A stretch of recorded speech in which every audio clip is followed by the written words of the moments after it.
Well, good morning, everyone, and welcome to this Cornerstone webinar entitled Litigation Rights Post-Mazur. I'm Kelvin Rutledge.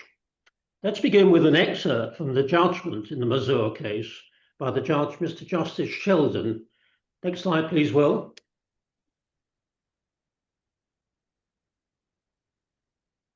At the end of the hearing before me, it seemed that some of the legal issues being raised on this appeal may be of wider significance. That is surely a contender for the judicial understatement of the decade. Since the judgment was handed down last month, it has dominated the legal press and made it to the nationals. It has understandably caused consternation, bewilderment, alarm, concern, even anger across the solicitors' branch of the legal profession. Governing bodies and regulators have had to issue urgent guidance and practice statements. MPs have been lobbied to effect an urgent law change.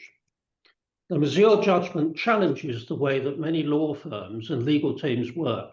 It arguably drives a coach and horses through the business model, which relies on non-admitted staff turning over a high volume of comparatively low-value litigation in areas such as debt collection, personal injury, and housing disrepair. The ruling affects both admitted and non-admitted practitioners. Everyone on both sides of the profession should be concerned about it. And yet, true to the quirky way in which our law often develops, it arose out of an appeal on costs by litigants in person. Today's presentation is in 7 parts. First, by way of setting the scene, I will begin with a brief overview of the Legal Services Act 2007 and then take us through the Mazur case itself. Secondly, Harriet Townsend will then help us understand the key question of what constitutes the conduct of litigation and how this is to be distinguished from supporting another to conduct litigation. Thirdly, with Joe Cannon's assistance, we will then stand back and take a look at what the profession makes of the Mazur judgment and critically the stance of its regulators. Fourthly, Gerard Forlin will look at the worrying question of criminal prosecution and the likely stance of the SRA. Fifthly, Jackson Sirica will look at the practical difficulties that are already arising in the court, such as invalidity of existing proceedings, cost issues, and other satellite litigation. Sixthly, I will discuss the steps that need to be taken to ensure compliance. And seventhly, and time permitting, we will answer some written questions. We've received a lot of them. Some of these questions concern particular problems arising in specific jurisdictions, such as the Employment Tribunal and Court of Protection, which I'm afraid are outside the scope of this webinar, though could feature in future presentations. We've grouped together the questions we've received and will seek to answer as many of them as time permits. So let's make a start by looking at the Legal Services Act 2007. Next slide, please, Will. It's said to be an act in its long title to make provision for and in connection with the regulation of persons who carry on certain legal activities. For today's purposes, we need concern ourselves only with Part 3 of the Act, which is entitled Reserved Legal Activities. Next slide, please, Will. Thank you. Now, Section 12 is particularly important. It designates the conduct of litigation as a reserved legal activity, and that's defined in Schedule 2, Paragraph 4, as A, the issuing of proceedings before any court in England and Wales, B, the commencement, prosecution and defence of such proceedings, and C, the performance of any ancillary functions in relation to such proceedings, such as entering appearances to actions. Next, we need to go to Section 13. Next slide, please. Thank you. This provides that a person may only carry on a reserved legal activity if they are either an authorised person as defined in section 18 as someone authorised by a relevant approved regulator, for example, the SRA, or an exempt person, as defined in section 19 and schedule 3. Next slide. Section 14 makes it both a criminal offence and a contempt of court to carry on a reserved legal activity without entitlement.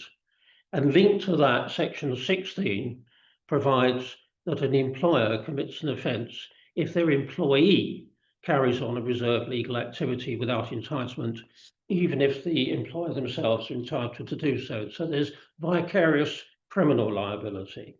That is the very broad statutory framework necessary for today's purposes. So let's turn now to the Mazur case. Next slide. You can find it reported on Bailey or Westlaw, and there's the neutral citation number. So let's start with the facts. The appellant, next slide. The appellants, M&S, failed to pay fees owed to the respondent firm, CRS, who instructed another firm, GBS, to recover the debt.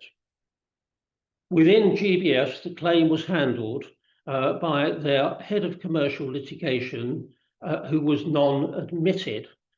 He can be referred to by the initials PM, and it was accepted that he acted at all time under the general supervision of a director and solicitor of the firm, RA. Amongst directions sought by the litigants in person, M&S, they sought a declaration that PM was not authorised to conduct the litigation, and they sought an order that he be replaced by a qualified solicitor.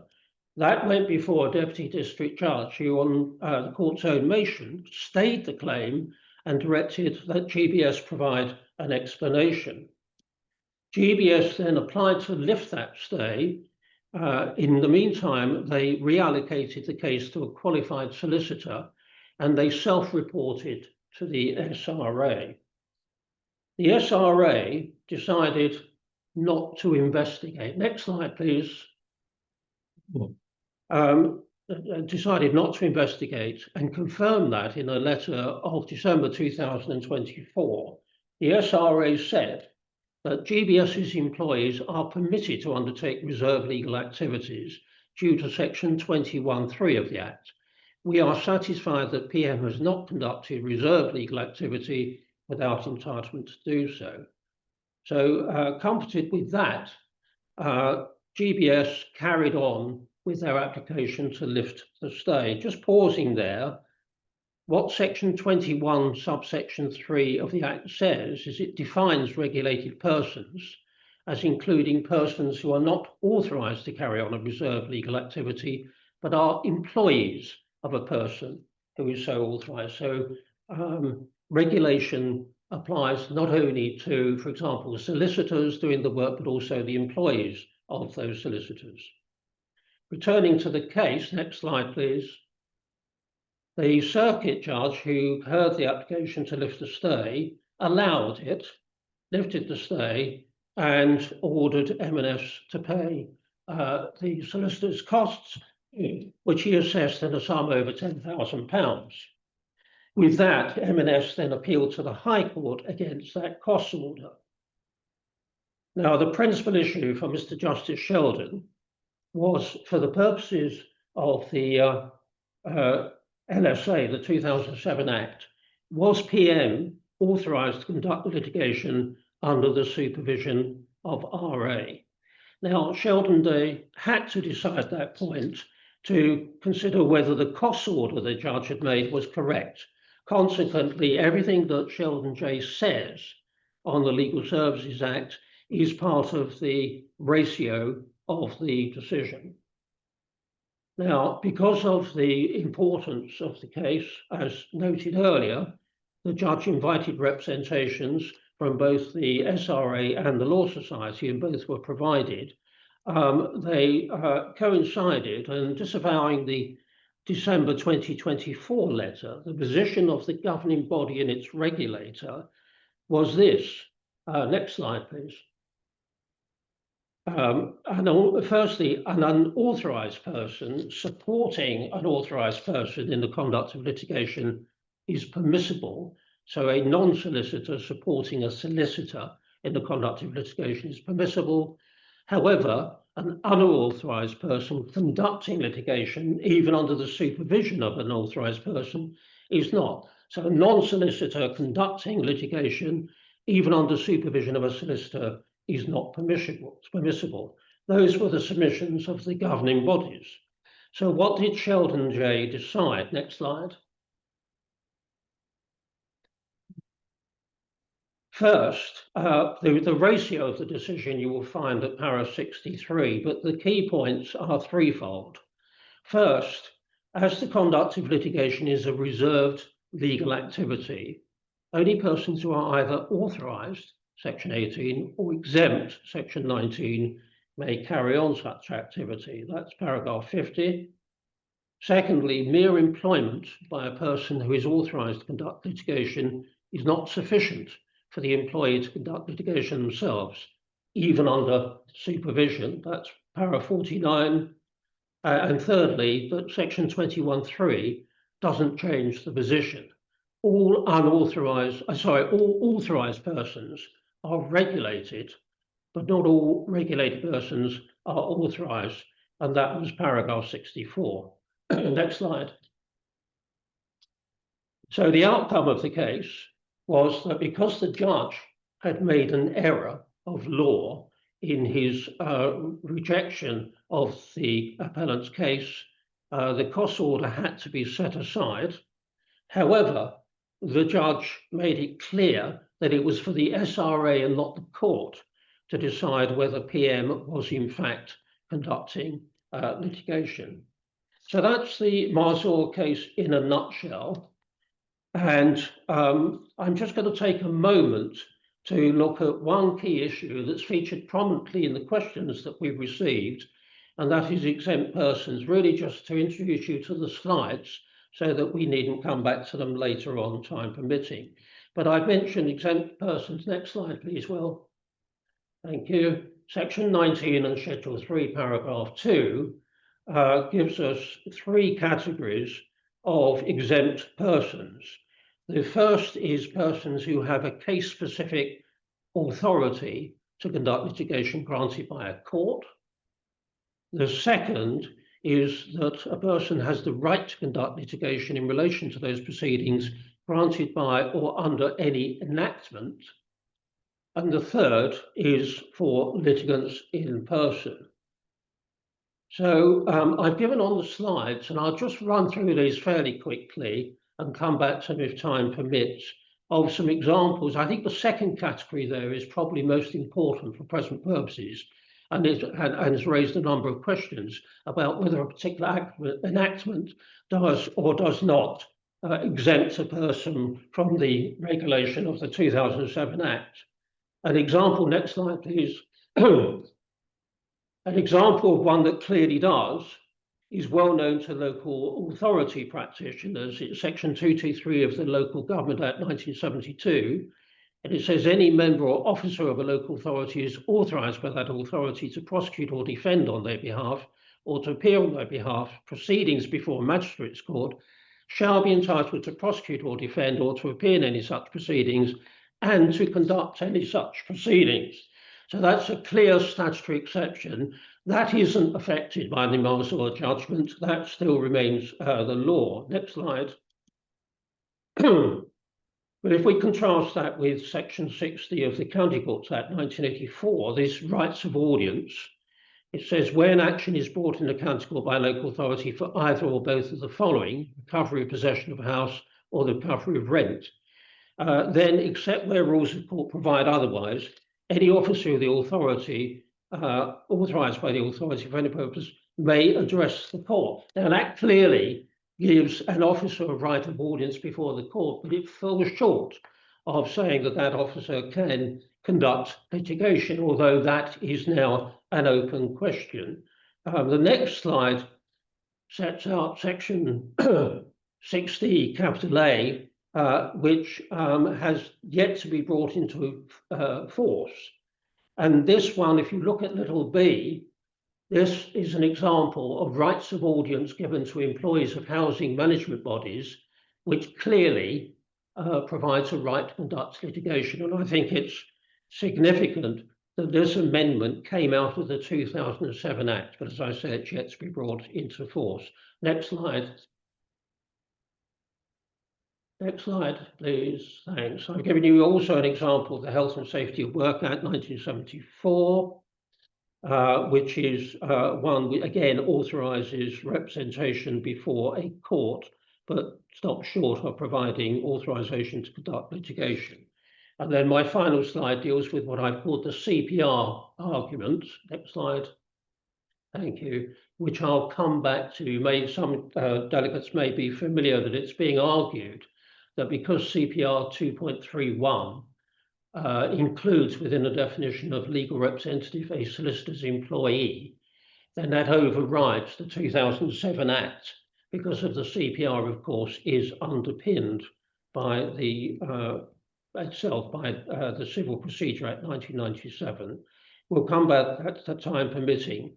But for now, I will hand over to Harriet Townsend, who will consider this very important question of what constitutes the conduct of litigation. Harriet.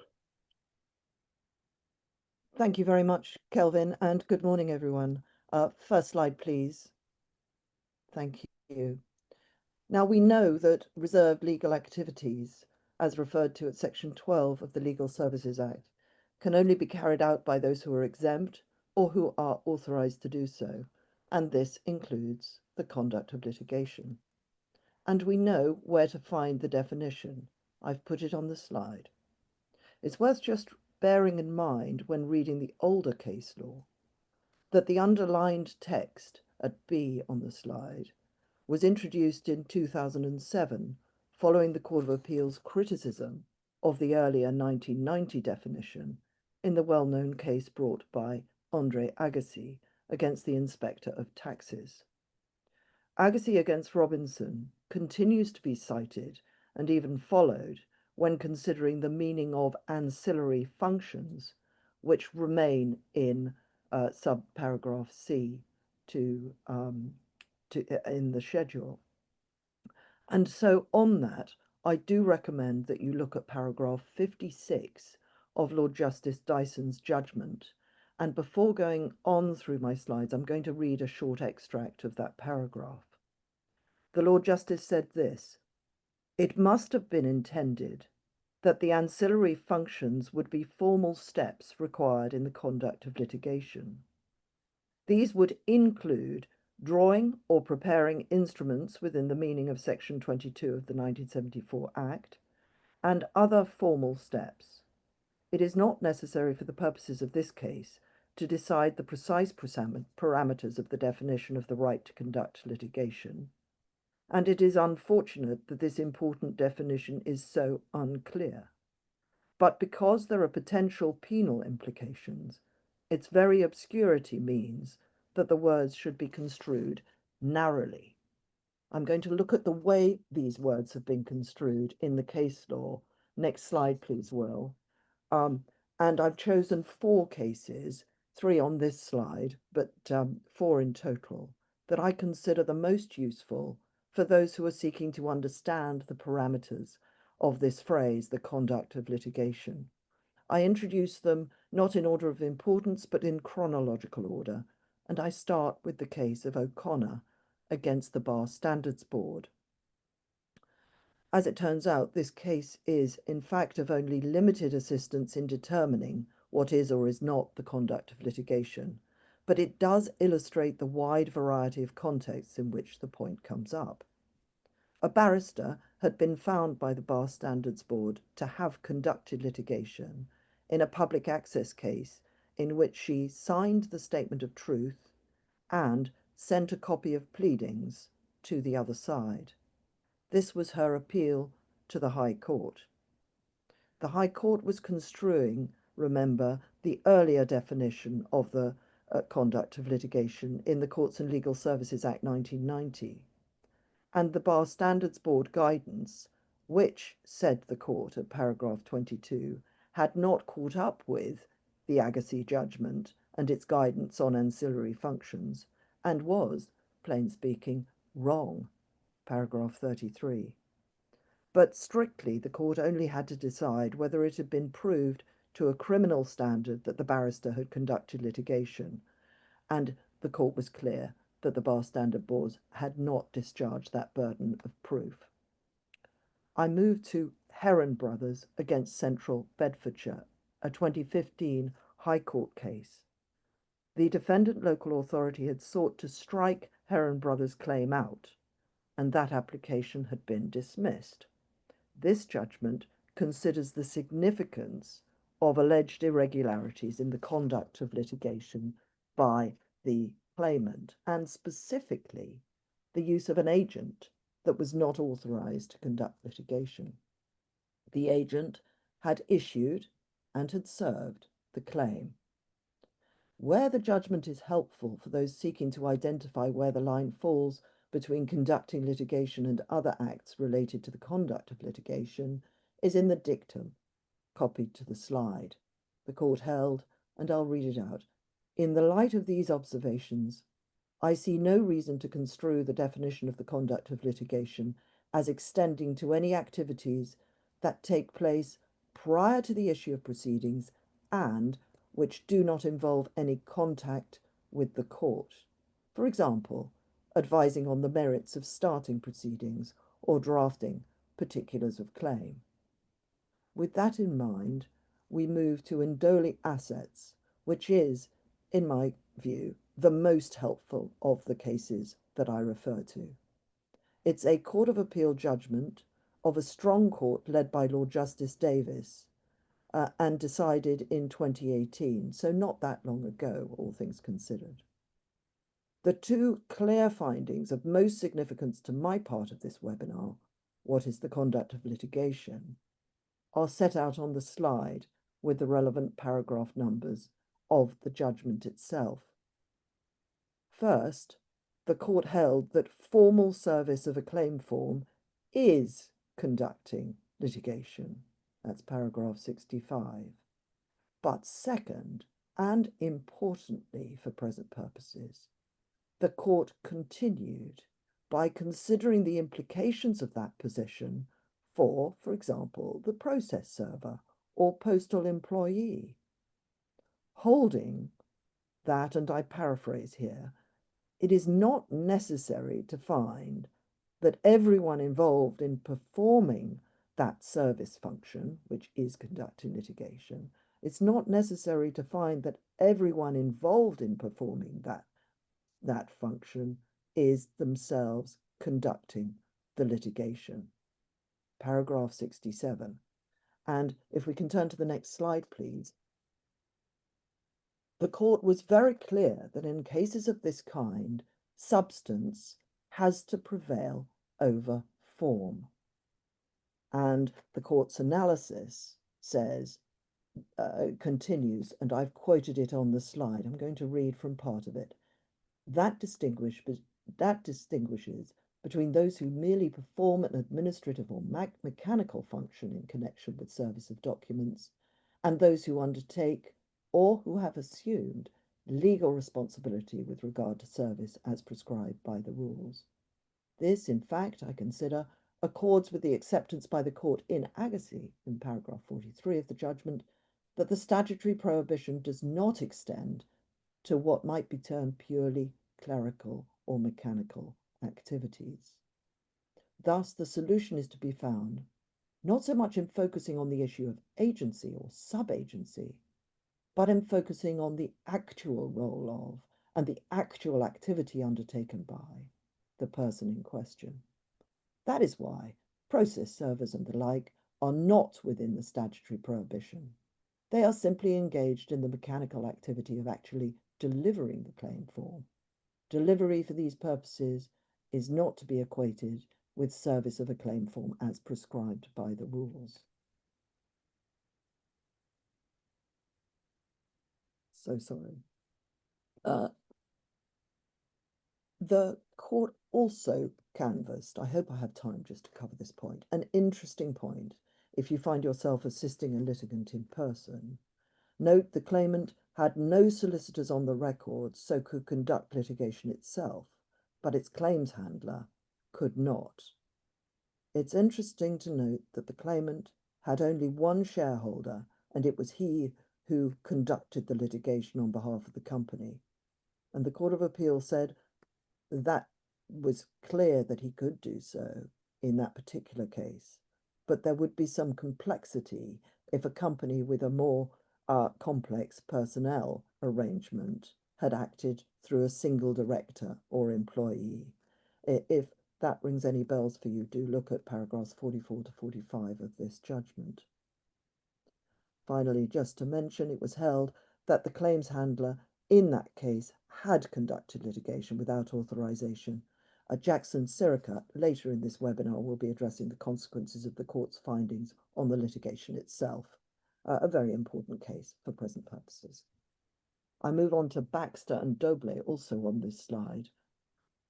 This requires an understanding of the offence imposed by Section 14 of the Legal Services Act to carry on an activity which is a reserved legal activity unless entitled to do so, and in particular the defence to that, which I'll read out now. It's a defence for the accused to show that the accused did not know and could not reasonably have been expected to know that the offence was being committed. So, bearing in mind that that offence is also a contempt of court, this was an application for committal for contempt of a legal executive and her company. And the court applied ndole, holding that it was a question of fact and degree in the light of the whole service offered, whether or not the individual had been conducting litigation. And I suggest that we see the good sense of ndole in the outcome of this case. It also worth noting that this case has found its way into the Mazur judgment when Mr. Justice Sheldon was looking at looking and seeking to identify at what point a person in a subordinate role should be taken to have themselves conducted litigation. So this case, like ndole, is one to read in full. Next slide, please. And it's a good introduction to the question of supervision. Before getting into the weeds of this particular slides, I mentioned that you will appreciate by now how difficult it is to provide generic advice on the role that may safely be played by the individual who is not authorized to conduct litigation, but assists, perhaps pursuant to a contract of employment and in line perhaps with the expectations of their own regulatory body. I'll go further than that. It's actually impossible at present to provide any such generic advice. But there is some guidance in Mazur at paragraph 41, which I've copied to the slide. In that case, the Solicitors Regulation Authority was not able to identify a case in which a court had to consider directly at what point a non-authorized person ceases merely to support or assist an authorized person, but assumes the conduct of litigation. The SRA suggested that the matter could be determined by having regard to the text and purpose of the Legal Services Act, as well as 4 key points of principle identified by the Court of Appeal in Baxter. And those are set out on the slide.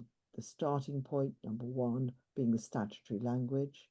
2, the fact the legislation is penal in nature and so should be construed narrowly. 3, substance must prevail over form. And 4, the question is one of fact and degree in every case.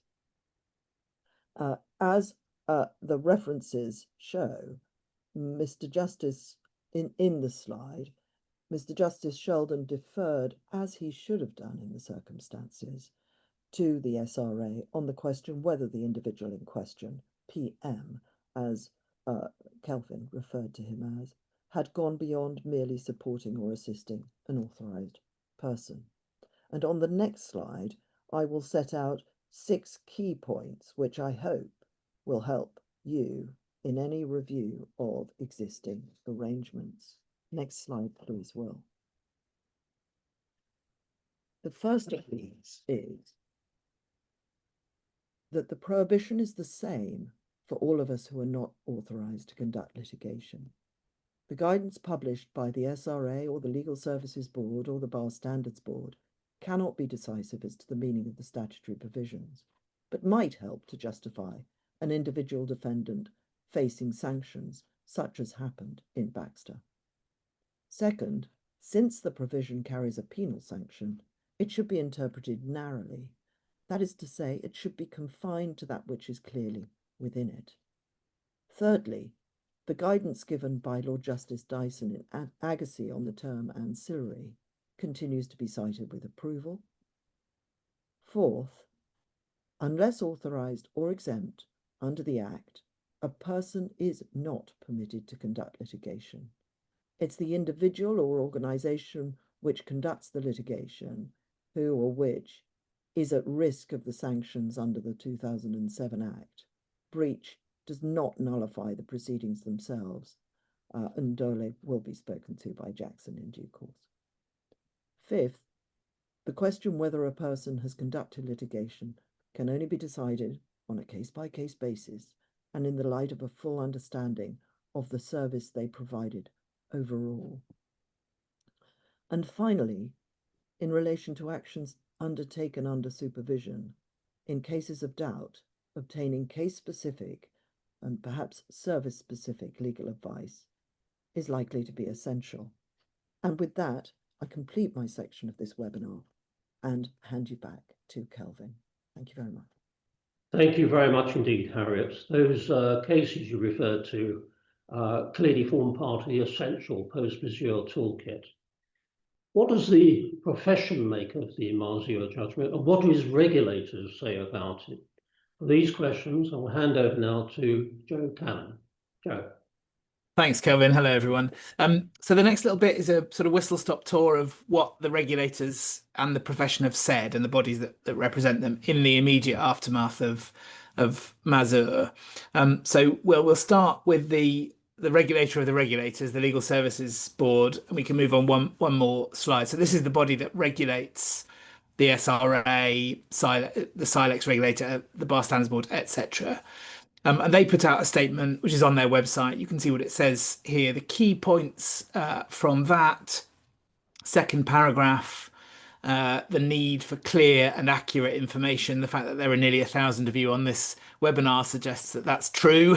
We do need clear and accurate information, and that's what we're trying to give. So the umbrella regulator thinks that's right, reiterates the obvious point that regulated individuals must work within their authorised scope of practice, and that the relevant bodies, i.e. the regulators of each strand of the profession, should work together and review guidance and so on and issue new guidance. And just to note also, fourth paragraph down, that there had at that stage already been an application from Silex Regulation, which is the regulator that regulates legal executives. I'm going to say a bit more about that in due course. So they've applied to add legal exec fellows, Silex fellows, to the list of people who are entitled to conduct litigation as of right. They haven't decided that yet. As I say, I'll come back to that. And then the last bit is just a little note that they're going to undertake a review and have a sort of backward-looking look at what's been happening in the past. So watch this space for that. At some point, no doubt, they'll publish the outcome of that review. So that's the LSB. That's the sort of umbrella regulator. Next slide, please, Will, is Silex. And I start with Silex, legal executives, because it seems to me that of all the strands of our profession, they might be the ones most at risk of this being massively problematic. I think that certainly the noises are that it's the legal executives of the world who are thinking, oh goodness, what am I going to do now? And Silex thinks that too. So next slide, please, Will. They put out a message on their website. This is the Institute, obviously, of Legal Executives. A couple of extracts from the message that they put out to their members. None of this has any sort of legal force. This is just the Institute reassuring their members, essentially. But you can see what they say there. Headline is, you, i.e. legal executives, may provide support and assistance to an authorised colleague, i.e. a solicitor or a Silex lawyer. I'll come back to what that means in a minute. But you cannot conduct litigation yourself. So a reminder, if you like, of what Harriet's just told us. Stay the right side of conducting litigation.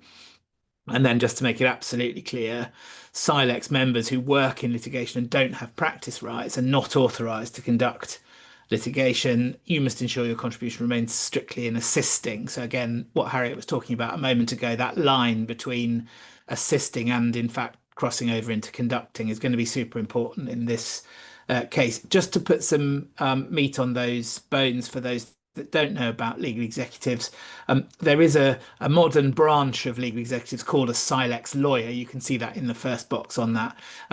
They've only been around for the last few years. It's a sort of enhanced level of legal executiveness, which incorporates a right to conduct litigation. But the vast majority of legal executives are not Silex lawyers.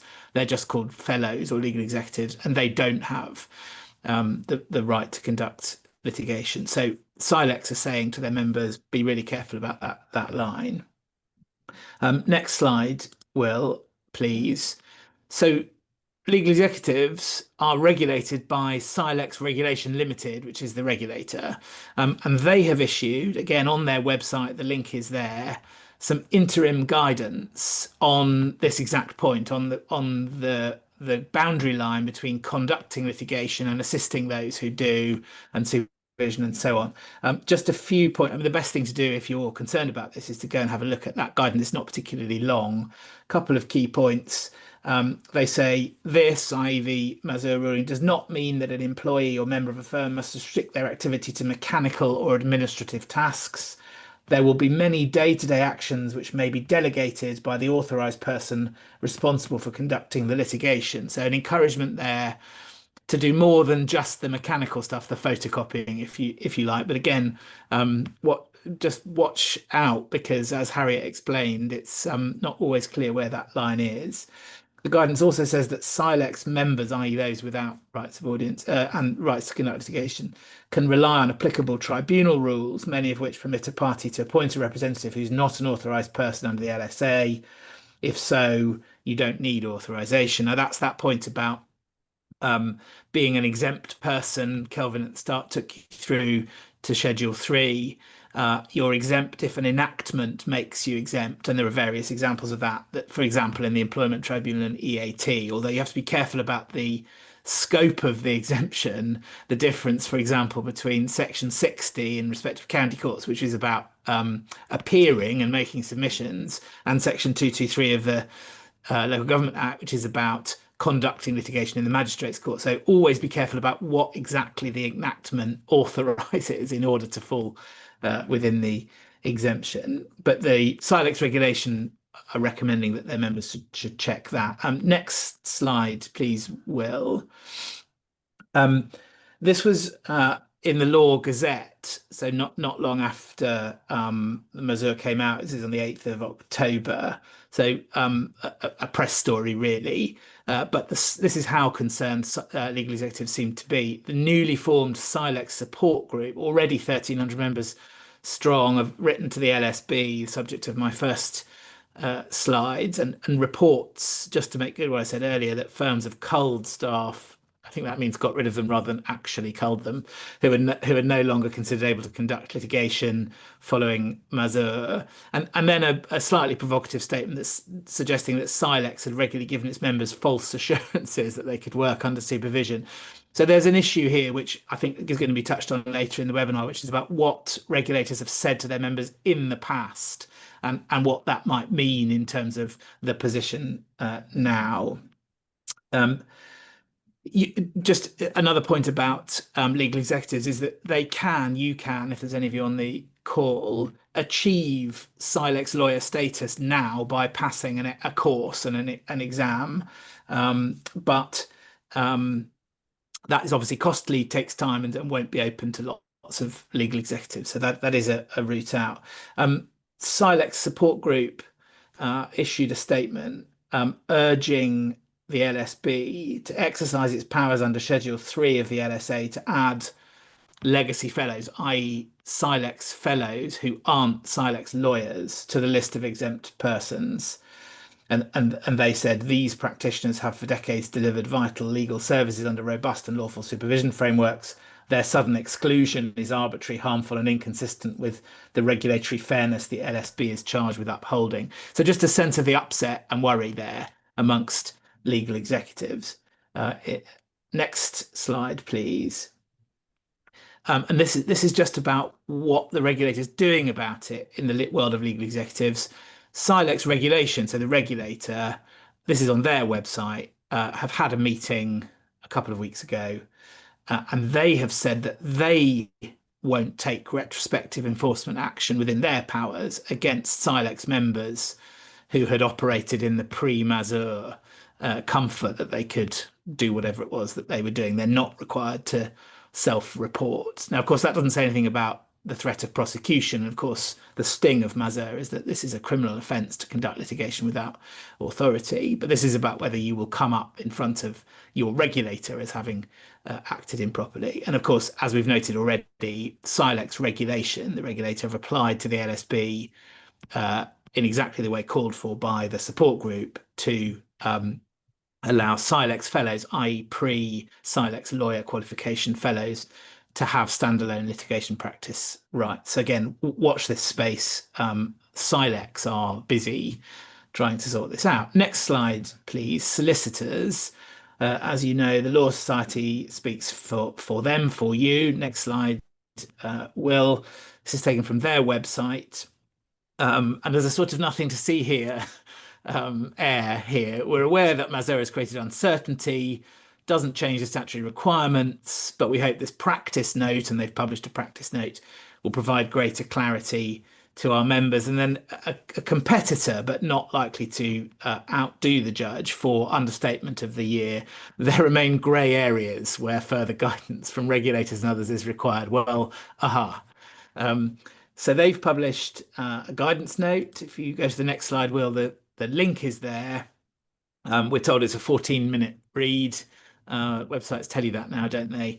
And the usual disclaimer that the practice note is not legal advice, doesn't have any legal status, and is the Law Society's view of good practice in the area, tempered by the fact that, of course, the Law Society's position is nothing has changed post Mazur. Just to note that if you go to that link on the slide, and you'll get these slides in due course, you need to sign in to the Law Society's website. I couldn't do that. I don't have the credentials to do that. But if you're a solicitor, I'm sure you do. Next slide, please, Will. The SRA. Again, sort of nothing to see here. Move along, please. What they said on the 1st of October is, oh, well, we've already dealt with this. This is nothing new at all. We're going to restate our guidance from 2022 and sort of re-say what you can see there, the rather bland headline, which is that you can only support individuals rather than conducting litigation yourselves. Not hugely helpful, but again, the link to what they have to say about it is on that slide. So that's solicitors, and then just delving into the further reaches of our profession. Next slide, please, Will. Sorry.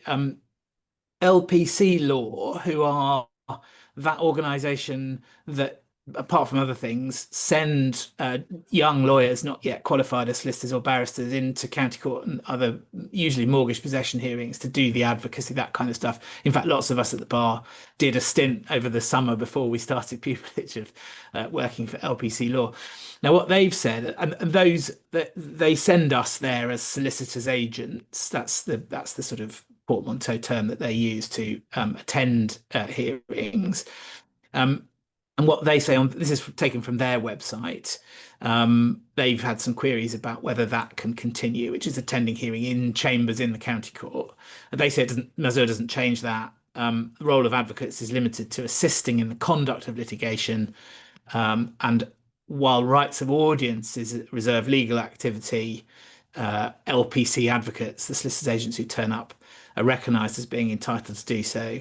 And there's a case cited. Again, just flagging up there a distinction which is worth keeping hold of between, on the one hand, conducting litigation, which has a particular meaning, which Harriet's talked about, and on the other hand, advocacy, appearing in court, making representations. And again, that's the distinction borne out by the comparison of section 60 in respect to the county court and section 223 in respect to the magistrates court, what you can and can't do.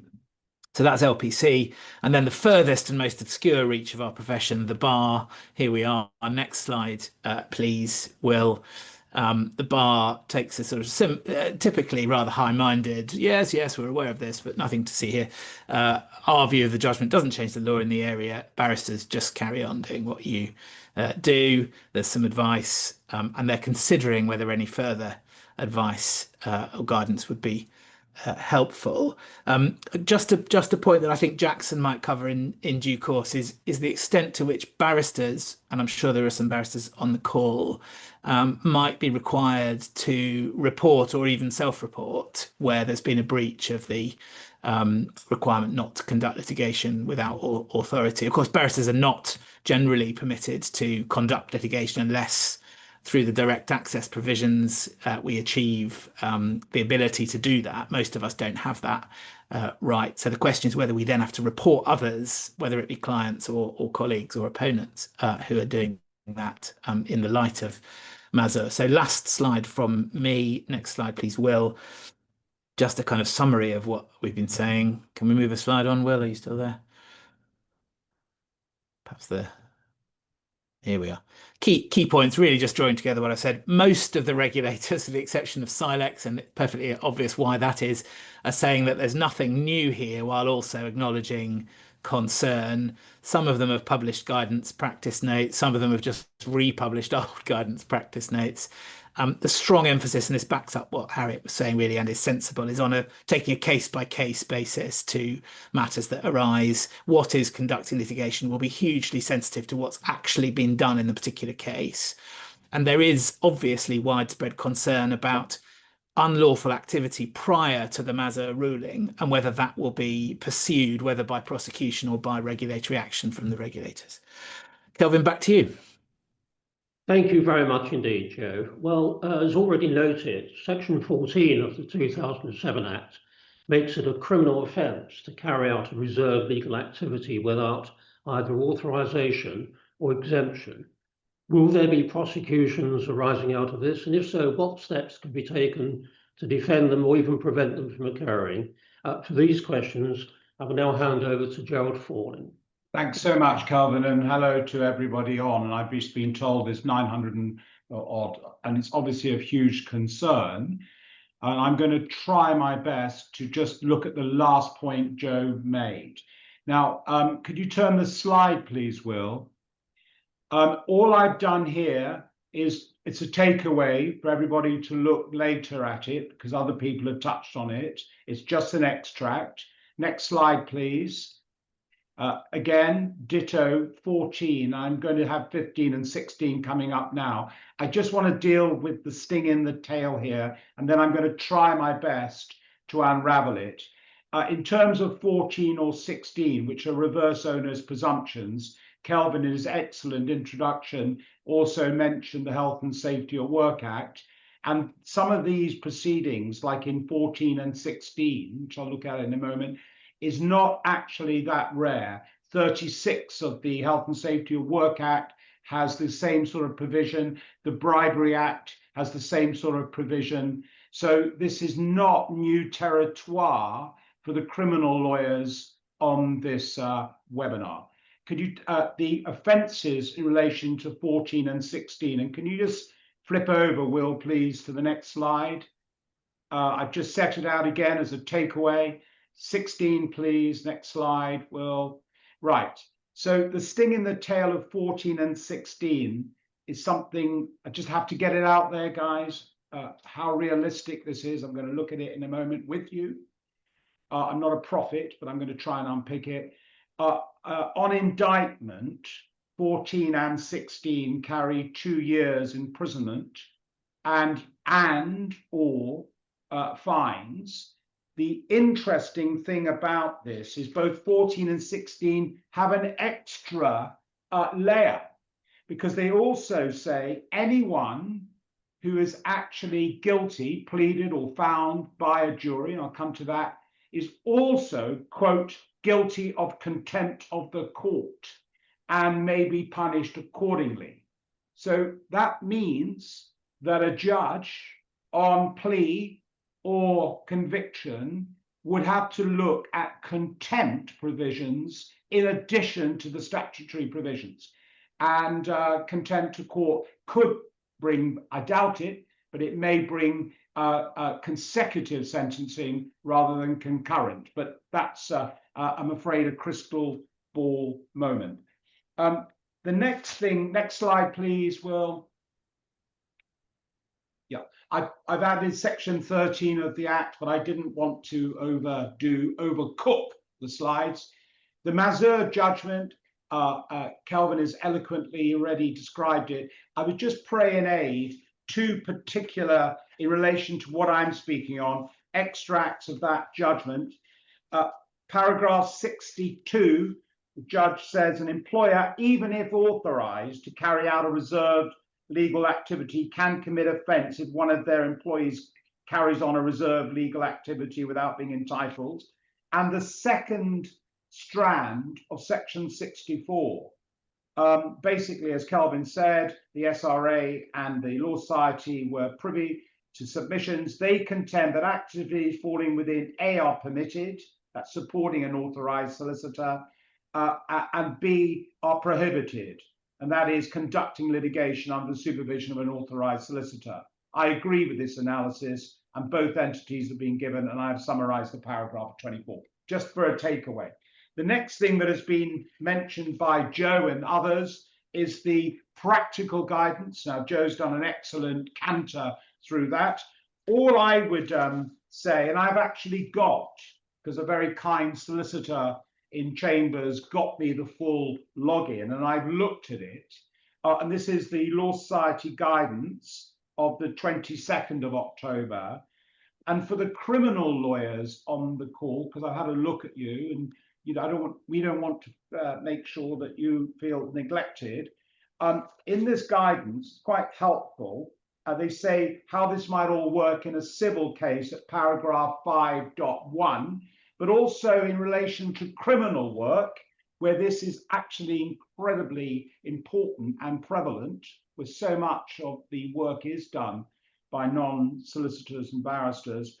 They set out bravely, you might say, steps a non-authorized person might undertake to support the authorized person could include taking proofs of evidence, instructing expert witnesses, analyzing served evidence, compiling a defense jury bundle, instructing counsel, and drafting a response to the proceeds of crime. The reverse thrust of that is they say if it's authorizing proceedings, an authorized person will need to take responsibility, and then they set out what would definitely fall the other side of the line. But every speaker has already said many times it's a case-by-case basis. As Harriet said, because these are penal sanctions, they'd have to be construed incredibly narrowly and tightly and in benefit of a potential defendant. And then practical steps, I know Kelvin's going to go on to from the same note from the Law Society, reviewing policies and procedures, making sure the people are authorized, etc. And he will deal with that. And they deal with, at paragraph 6, the consequences of the breach, which I'm about to talk about in a moment. And then next slide, please. Well, the future. Well, let's see. So let's try and unpick some of this. All right. The first thing is, and it's a difficult thing. I know there have been many calls by other lawyers for the LSA to come down with some sort of stay statement that anything before Mazur was published, we would probably not look to prosecute, but afterwards we'll look at it by a case-to-case basis. Sounds eminently sensible, but I very much doubt, but I may be wrong, that the LSA will come out with something like that, because I doubt they'll very much want to straitjacket themselves into looking at previous conduct alongside what's happening in the future. The other thing about this is the SRA guidance, and that is quite helpful. And Kelvin's been very, very kind, as he always is, to just give me an extra minute than I was going to have, because the guidance is very clear from the SRA. And I just urge you to look at it before people start to ponder about what the future may bring and lead to sleepless nights. Just look at what the SRA is bound to do. They have to decide under the criminal prosecutors code. They only start proceedings when the evidential test has been met and it's in the public interest to do so. And they set out in the guidance, right? A realistic prospect of conviction is an objective test. It means that a jury or bench or a judge hearing the case alone, properly directed and acting in accordance with the law, is more likely than not to convict the defendant of the charge alleged. In doing so, they can take account of the criminal standard of proof, which obviously would be the trigger point in a case in the criminal courts, and it can only convict if they are sure the defendant is guilty. And even if that's the case, they now, like the Grand National, they've got over one hurdle and they're galloping for the end. They've got to then step back and say, is it in the public interest to prosecute? Even if it is, they have to step back and say, is it really necessary to remove the risk to consumers of an unauthorized or struck off solicitor handling their case or money? And then they say factors in favor of starting proceedings. The act was premeditated or likely to continue, systemic, dishonest. Any victim of the act was vulnerable or discriminated against. The individual or firm had a poor disciplinary or regulatory history. Factors against proceedings, mental health of an individual. The individual firm had cooperated fully with us, in particular correcting the problem which they were able to. There's been a significant passage of time since the alleged offence was committed, and the level of the harm caused is low. They then go on to say that even if they don't prosecute, they can obviously trigger disciplinary lesser matters. So this is the test an SRA would have to very carefully go through. And I just set that context there in relation to the Mazur judgment and how long things have been going on pre that judgment in September. The next thing I would just like to say, and there's a slide, will there be more prosecutional interest? I just have to sort of, I'm sorry to say this, say it. Of course, the CPS can take over any prosecution. Whether they would, in light of their massive backlog of cases, massive issues, even in relation to spying issues, I leave to you, but they could technically do it.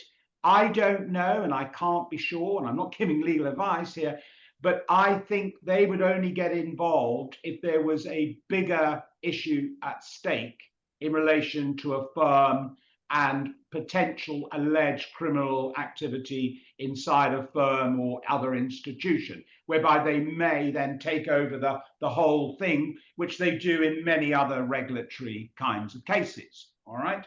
I mean, for example, they may take over Health and Safety at Work Act prosecution if it's going to be corporate or gross negligence manslaughter. So I just wanted to sort of say that. If, for example, they did, or the Solicitor Regulatory Authority did get involved, Legal Services Authority, then they've still got their tests, but then they've still got to get over potential other problemettes, okay? How long has the delay been?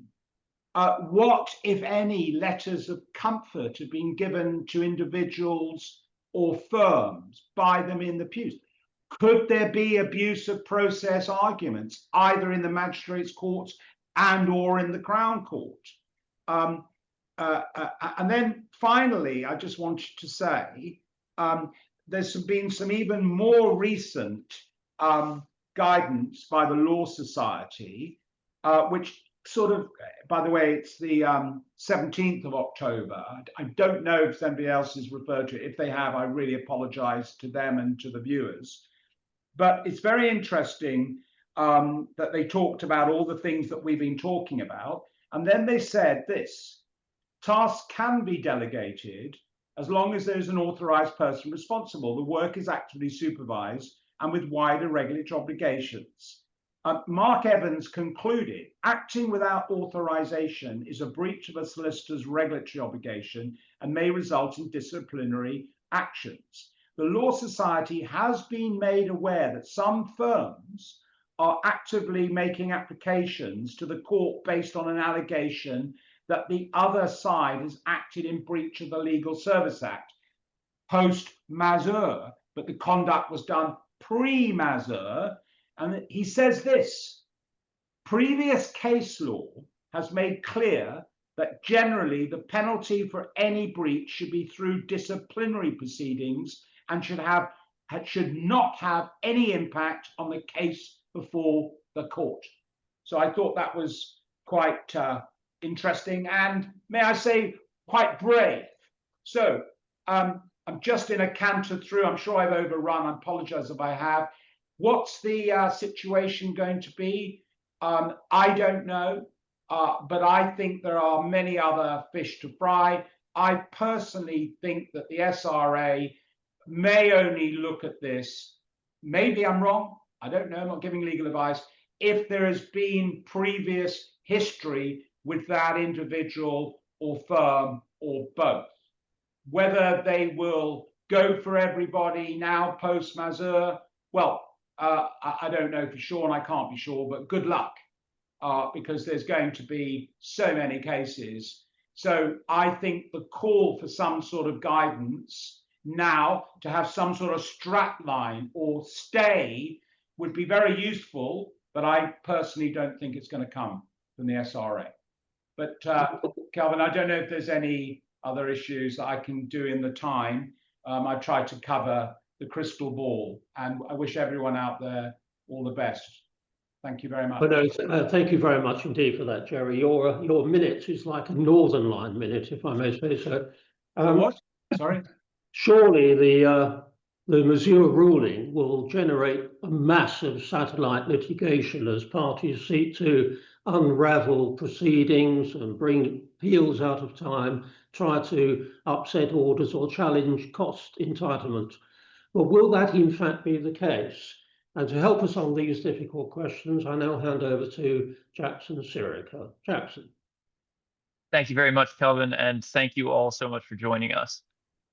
So yes, as Kelvin said, I'm going to be focusing really on the impact on proceedings where these types of issues are raised. Will, if I could just have the next slide, please. So yes, of course, in Mazur, the judge at first instance had stayed the proceedings because he considered that the person conducting the litigation, or alleged to have been conducting the litigation, might have been doing so unlawfully. And by the time we made it to the High Court, the steps taken in the proceedings had basically been put right, with the solicitor signing off the necessary documents. So Mr. Justice Sheldon did not have to deal with the issue as matters had moved on.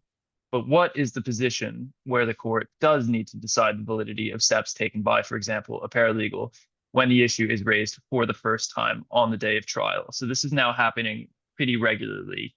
So one needs to be ready to make submissions when this is raised. So Will, if I could have the next slide, please. So before we get to the court's determination of the issue, we need to kind of we need to step back and take a look at what procedural considerations are going to be relevant. So the starting point here is that an allegation that someone has conducted litigation in breach of the LSA 2007 is an allegation potentially subject to applicable defenses of a criminal offense.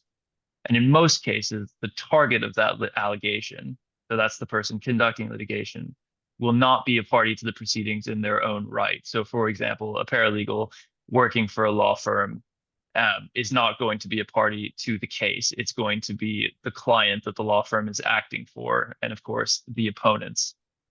So in our view, supported by the statement at paragraph 67 of the Mazur judgment, the issue should not be determined without joining the person as a party and giving them the opportunity to give evidence in their defense.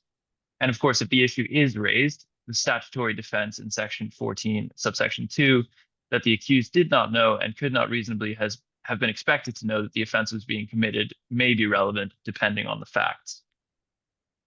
So, Will, if I could have the next slide.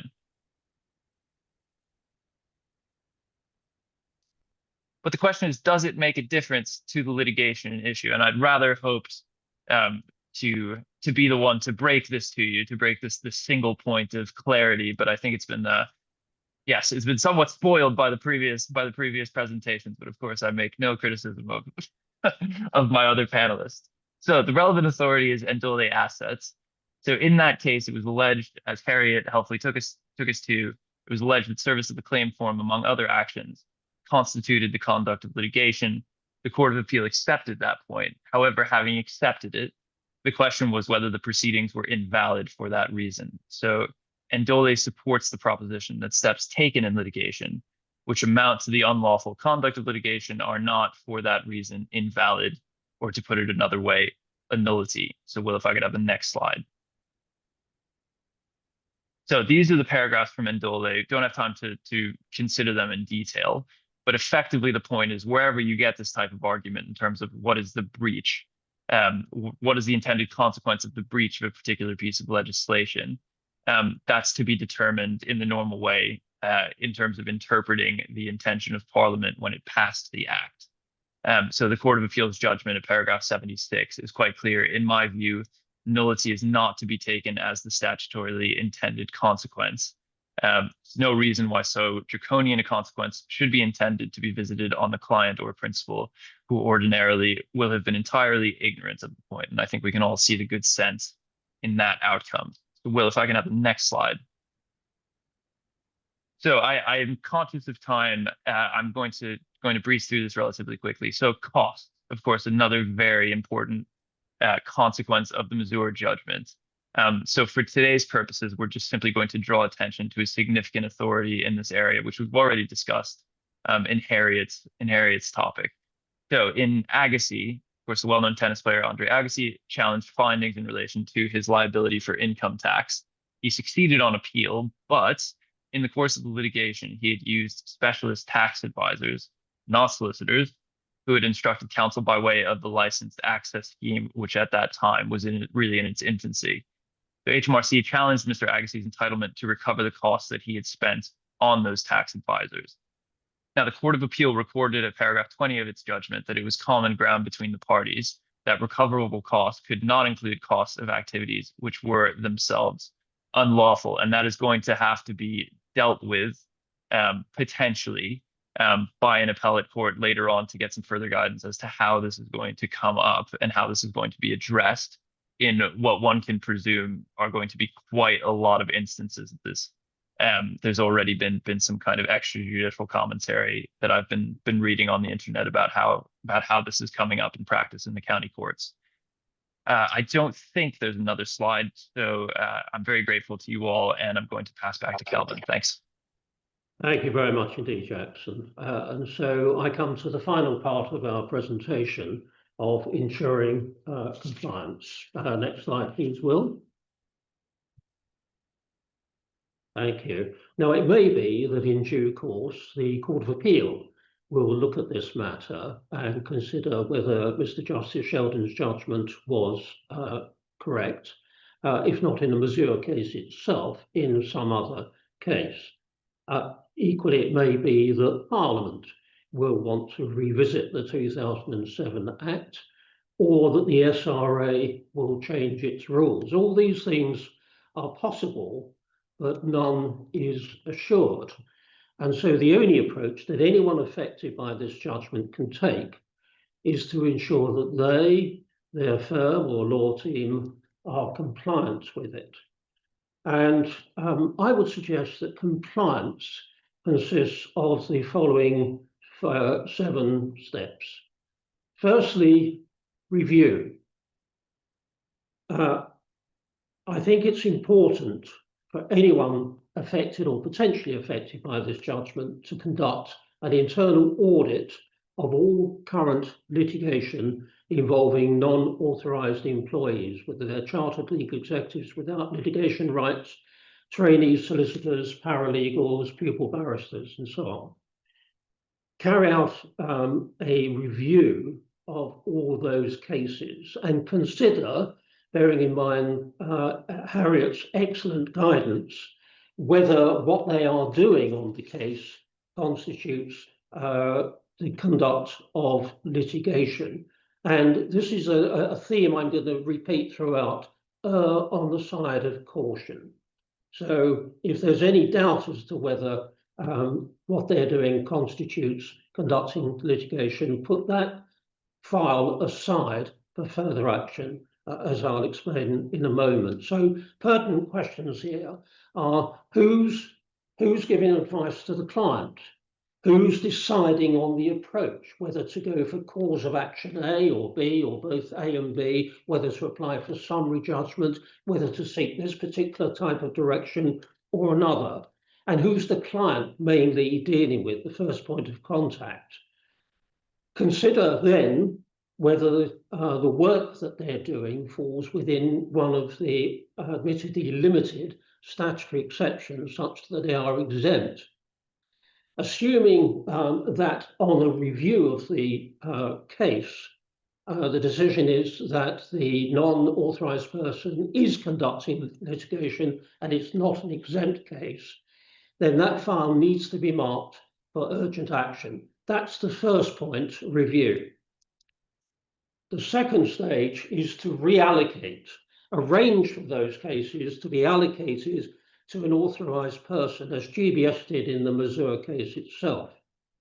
Make a contemporaneous note of the handover and the reasons for it. Inform clients and opponents that the matter is now being conducted by another person. But redeploy the non-admitted person, redefine their job description, but ensure that they continue to maintain a genuinely supportive role in the cases that they previously handled for continuity and client care purposes. So the second stage is to reallocate.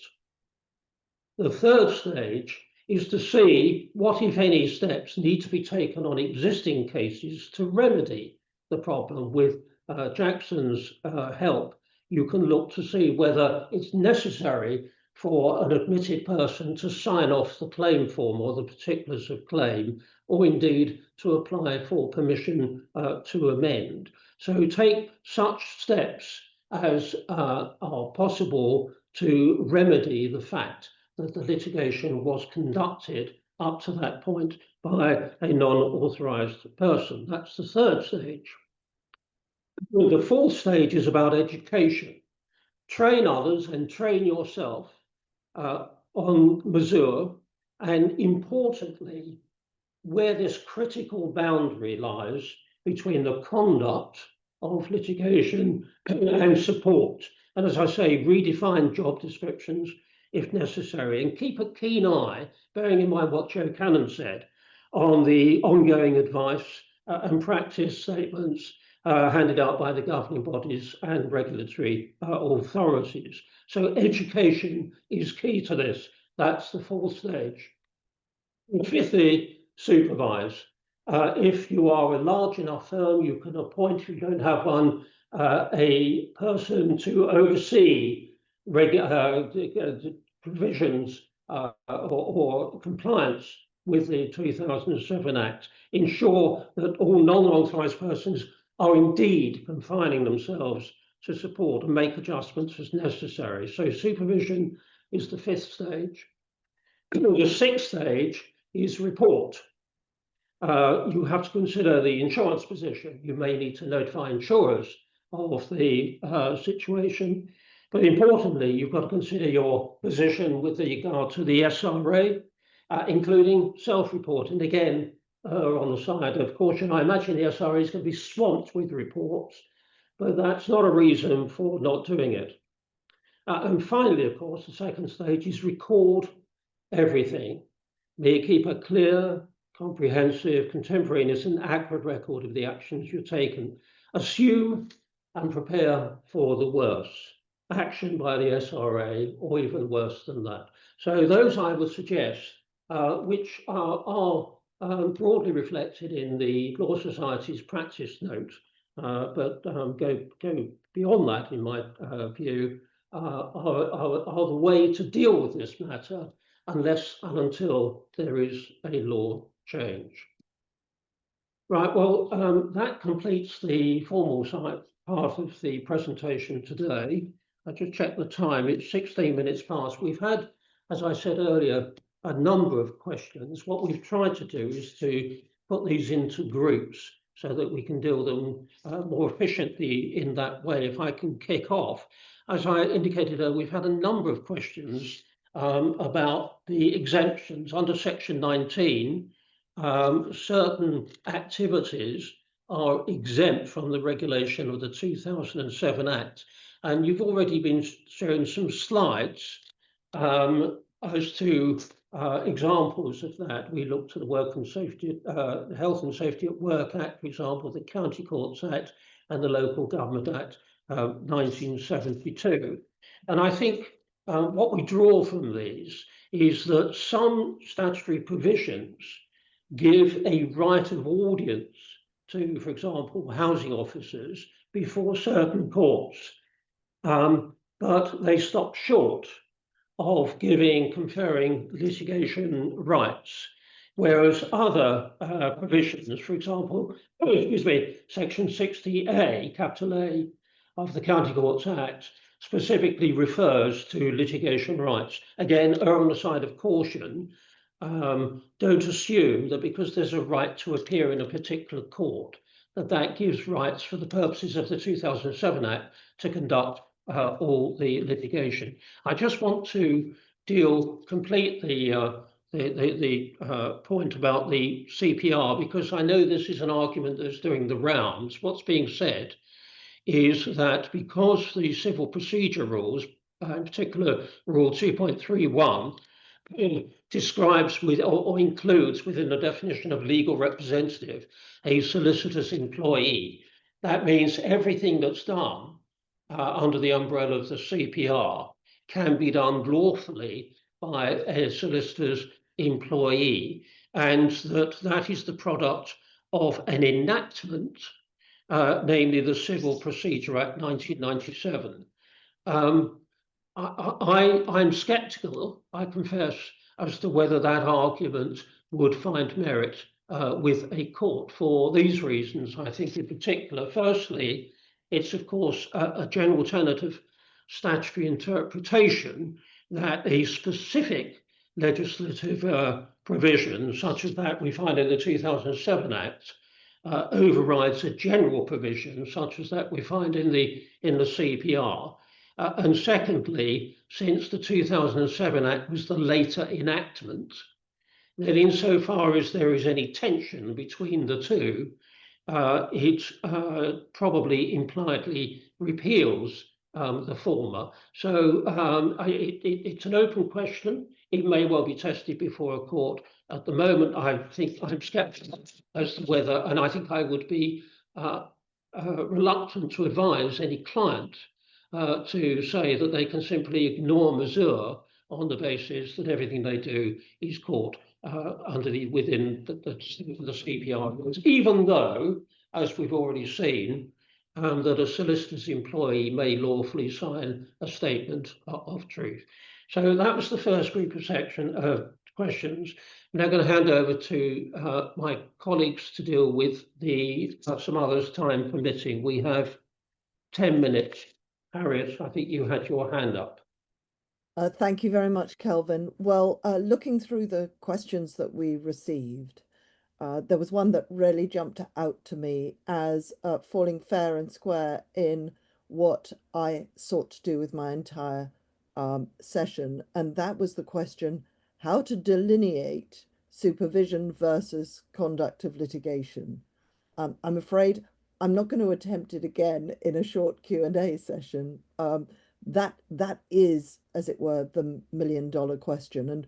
And when I when I say that, I take the questioner to mean how should we delineate the activity of acting under the supervision of an authorized person versus the conduct of litigation. I've really tried to address this, and I think it's been a theme of every one of the panelists' presentations, and so I won't simply go over that again. The other question that came up specifically that I can answer much more simply is whether solicitors can still use process servers. That it's very clear from Endoli. Probably the answer is yes, provided those process servers are simply serving the process that another has created and is responsible for serving. Of the questions that came up, I think that covers those that went directly to the points that I was trying to help with. If there are any further matters that I can deal with, do please contact us outside the webinar.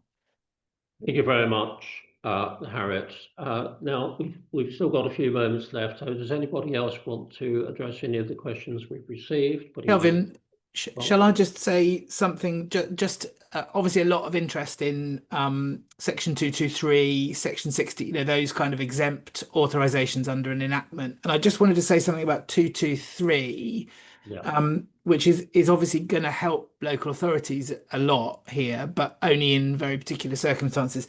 And the point I made earlier is that these exemptions, you need to read them for what they are. They're not of a general nature. I mean, that 223 is about the magistrates' court, first of all, so it doesn't go beyond that. But there's a further restriction, which is that you can only be an exempt person under that particular enactment if you're suitably authorized by the local authority that you're acting for. And that's a matter of the Constitution. Now, generally, someone will be specifically authorized under the Constitution to conduct litigation, and that person can then authorize others. But there is a live constitutional question, which is, have the, for the sake of argument, the paralegals running magistrates' court prosecutions been specifically authorized by the person who holds that power under the Constitution? So just another note of caution that if what you're relying on is one of these exemption by enactments, that you make sure that you stay within its terms, including as to the constitutional arrangements of your authority, which may not be the same as the neighbouring authority. So 2 questions. 1, what does the enactment say? And 2, because 223 says suitably authorised, what does the Constitution say? So I just wanted to flag that up, not really an answer to the question, but another pitfall to avoid. And Kelvin, I think maybe, thank you, Joe. I can maybe jump in with some questions which related to the validity of steps taken. So I hope that today's webinar, I think we've covered that in some detail as to what Endole in particular means for those steps. I think just one note of caution would be, of course, we sound like broken records. We're not giving specific legal advice for specific situations on this webinar. I would suggest that when any step in terms of validity comes up, that the Endole case be considered carefully, and you can then apply the kind of logic and the findings from the Endole case to the particular situation in front of you. And of course, shameless plug, if you need help doing that, I think any of the people on this call would be very happy to help you out. So I hope that assists in some way. It does indeed, Jackson. Thank you very much indeed. Unless any of my colleagues want to add anything further, we have, of course, tried to weave in answers to your questions in our primary presentations, but at that point, I'm going to draw matters to a close. Firstly, I would like to thank my colleagues in Chambers for their considerable input today. Secondly, I'd like to thank Will Murphy once again for expert organisation and tireless support. And thirdly, I'd like to thank all of you for taking time out of busy schedules, I know, to join us today to consider this very worrying topic. But I hope that we've given everyone food for thought and a positive way forward in all of this. As ever, we would appreciate your feedback on this webinar and suggestions about how we might fashion future ones. But for now, I'll